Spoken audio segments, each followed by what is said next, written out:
Hi there, I'm Amy Carlson, the Toxin Terminator, and today we are talking about discovering our ordinary superpowers. A couple years ago, I went to a workshop of self-development and I got to read the book Ordinary Superpowers by Mark Henson, and we're going to share a lot from that book today. Now, there's 6 questions that we can work through to really discover what those ordinary superpowers are. For me, I like to believe that these are the talents and gifts that God created within me. I just need to discover what they are. You were fearfully and wonderfully created by Him, each one of us, and we're each unique. Our skill set and gifts are different than our neighbors, or our spouses, or our children. We each have unique gifts and we need to tap into what they are. So let's look at the 6 questions. Number 1, what are you always doing? Now this goes beyond making a living, cooking, cleaning. We're talking about things that you always do that you don't even think twice about. What do you find that's easy, right? We all go for those easy buttons. You know, if we all did the hard things, we'd all be rock stars. So what is it that's easy for you? And what were you wired to do? Again, my belief is that we were created specifically with this gift in mind. What is that natural gift for you? Number 2, what do people always ask you for help with? And if you can't think of an answer on this one, ask people. What do they see in you? How do they see you helping others? You know, surely there are certain things that you can think of that you get asked to do on a regular basis. Number 3 is, what do you always feel compelled to volunteer for? Now, do you volunteer because no one else is doing it? Well, that's not really your superpower, right?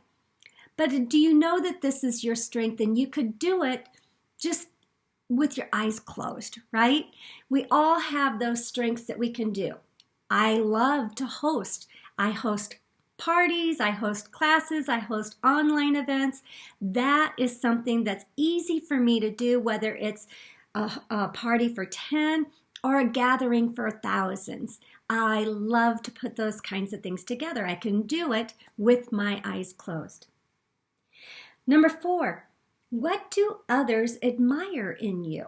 Now, this is not asked to do. This is admire in you. What do you get complimented on? What do people thank you for on a regular basis? You know, do you get complimented on the fact that you're a good listener? Maybe you get complimented because you're always thinking of others. Maybe it's your skill set of handling time management at work. You'll think of things that people do compliment you on and thank you for if you take the time.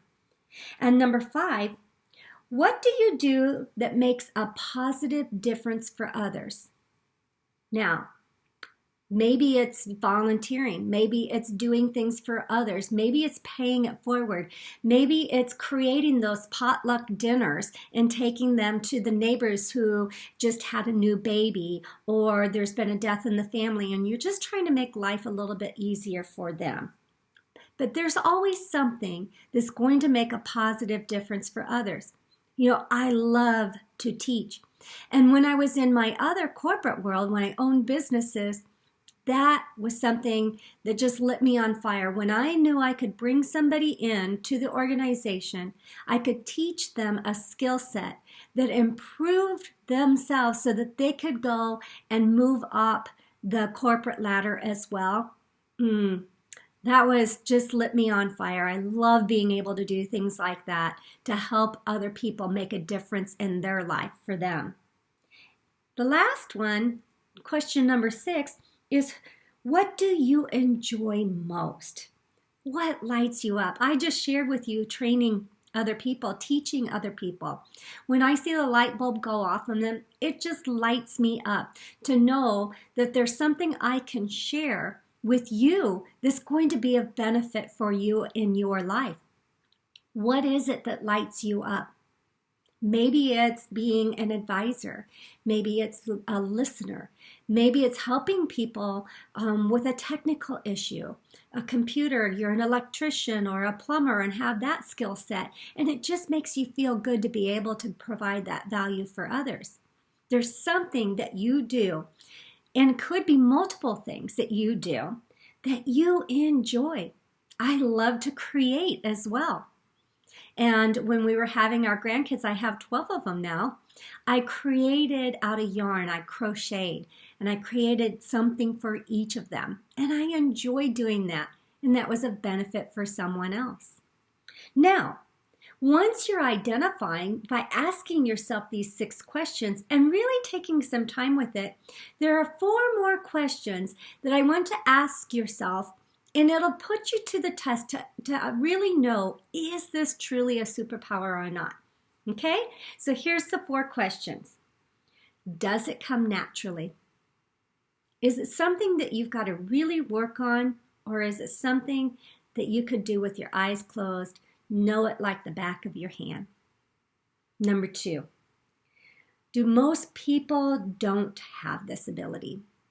You know, usually our ordinary superpowers are things that we're good at, but not everyone else is too. Now, there are others going to have your superpower as well, but not the vast majority of people. Number 3, does it help others? This isn't a self-serving function. This is something that makes the world and others a better place because of you. And number 4, do you enjoy using it? Does it give you life? Does it make your heart happy? I hope these 10 questions are great basis for you to go out and discover exactly what your ordinary superpowers are so that you can operate yourself in the zone. You're in that place where no matter where you are, whether you're at work, you're at home, or you're out in your community, you're using those God-created talents, gifts, and abilities to improve your life and those around you. You have a blessed day.